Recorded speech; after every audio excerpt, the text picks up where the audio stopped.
Good morning. আজকে পয়লা Boishakh 14ই April. সবাইকে শুভ নববর্ষ। যারা বড়রা আছে তাদের সবাইকে আমার প্রণাম, ছোটদের জন্য অনেক ভালোবাসা। আজকে পয়লা বৈশাখ। পয়লা বৈশাখে প্রত্যেক বছর আমার বাড়িতে মানে লক্ষ্মী গণেশ পুজো হয়, কিন্তু এবছর আমরা পুজোটা করছি না, এটা অন্য কারণে। সেই জন্যে এবার আমি আমার মতো করে একটু পুজো করবো, তার জন্য ছাদে এসেছি একটু ফুল তুলতে। গাছের জবা ফুলগুলো তুলবো।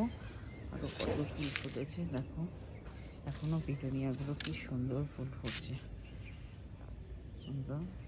এখানেও কিছু বোগেনভিলা সব ফুল ফুটেছে। তাহলে এখন ফুলগুলো তুলে নিই, তুলে নিয়ে এখন পুজো করবো। এই ফুল তোলা হয়ে গেছে, এখন নিচে নামবো। নিচে নেমে পুজো করব।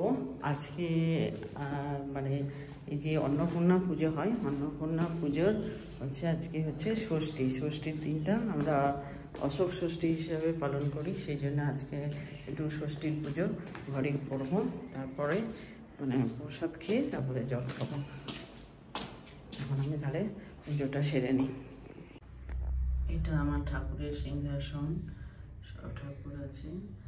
আর এই যে ঠাকুরের সাজিয়ে নিয়েছি, প্রদীপ জ্বাললাম। এবার পুজোটা করব সুন্দর করে।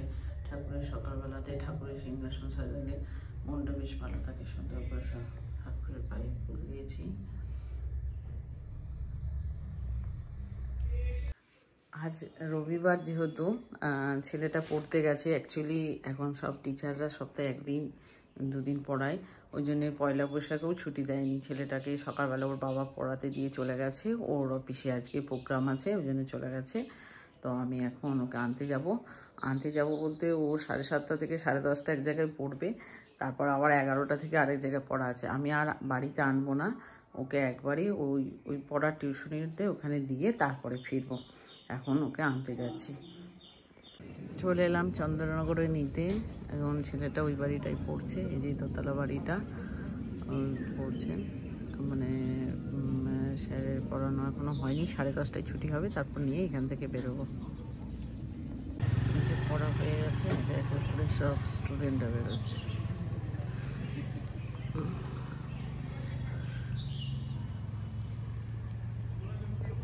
ওই জায়গায় পড়া হয়ে গেছে, আর একটা জায়গায় যাবো, এই জন্য একটু একটা আইসক্রিম খাবে, খেয়ে বেরোবে। আইসক্রিম নিবি না? বলো। হ্যাঁ হ্যাঁ, যেটা চাইছে দিয়ে দিন। কত দাম দাদা? 25 টাকা।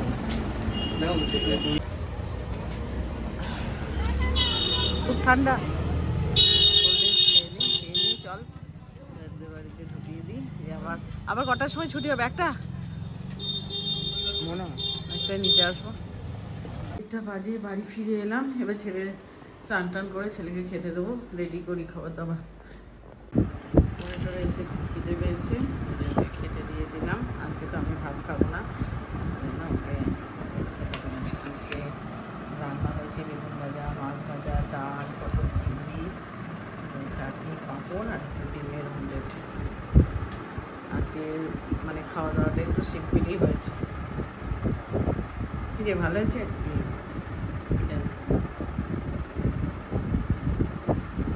ভাত খাবো না, এই জন্য একটু ফল আর এই যে ডাবের জল খাচ্ছি।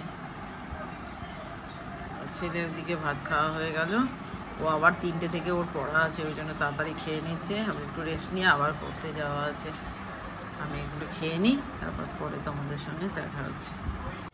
এই যে আবার পড়তে যাওয়ার জন্য রেডি হয়ে বেরিয়ে যাচ্ছি, ওকে দিতে যাচ্ছি। এখন 6:30 থেকে পড়া, 6:15 বাজে, এখন বেরিয়ে যাচ্ছে।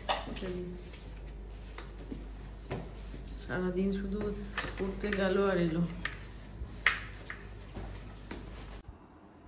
আমি পড়াতে দিয়ে চলে এলাম। এবার ছুটি হবে 8:30টার সময়। ওর বাবি অফিস থেকে ফিরে পড়বে বললো, দিয়ে বাবি গিয়ে নিয়ে আসবে। আমি এখন রাতে খাবার দাবার জন্য রেডি হই। আজকেও সেই আমার উপোস, সারাদিন উপোস ছিল বলে ওই ফল টল খেয়েছিলাম, আর খাওয়া হয়নি। এখন একটুখানি ময়দা মাখবো, দিয়ে পরোটা কিংবা লুচি করবো, আর দেখি কী করা যায়।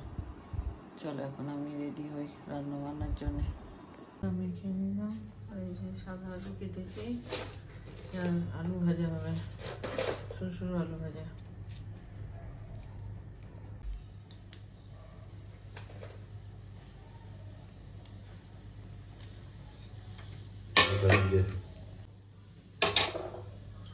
শুকনো লঙ্কা আর গোটা জিরে ফোড়ন।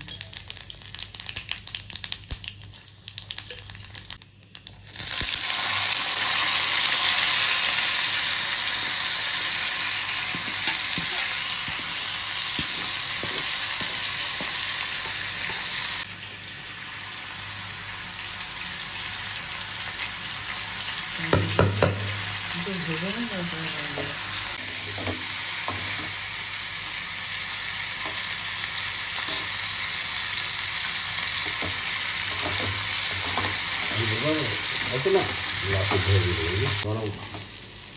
আলু ভাজা ডাল।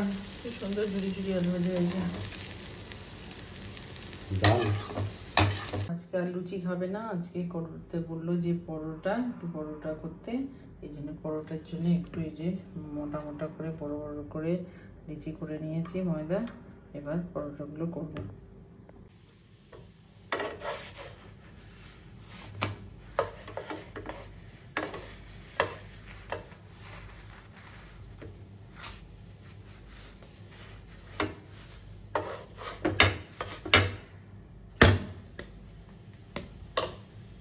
পরোটা হয়ে গেছে, এবার একটু এগুলোকে ঘি দিয়ে ভেজে নেব।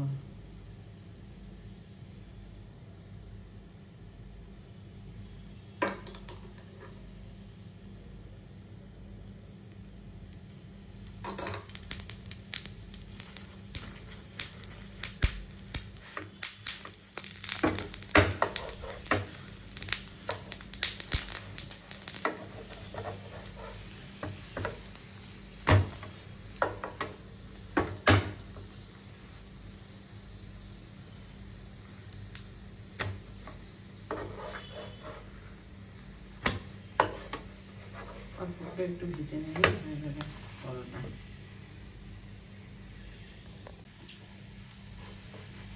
পরোটা ডান হয়ে আছে।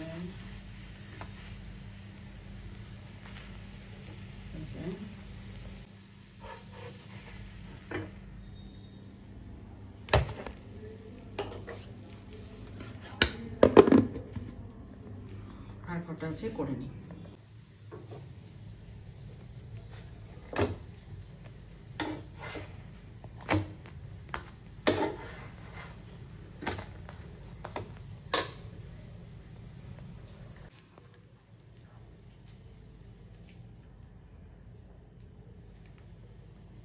পরোটা কমপ্লিট। এবার ছেলে পরোটা এলে খেতে দিয়ে দেবো। সারাদিন ধরে যা প্রচুর ধকল গেছে, ওরও ক্লান্ত। 4টে টিউশনি ছিল আজকে সারাটা দিন করে। ও বাড়ি ফিরলেই ওকে খেতে দিয়ে দেবো, আমরাও খেয়ে নেবো। খাবার বেড়ে নিয়েছি, সবাই খেতে বসেছি। সারাদিন যা ছোটাছুটি হলো, যে এখন খাবার খেয়ে নিয়ে আজকের মতো ব্লগটা এখানেই শেষ করছি। দেখা হবে নেক্সট ব্লগে।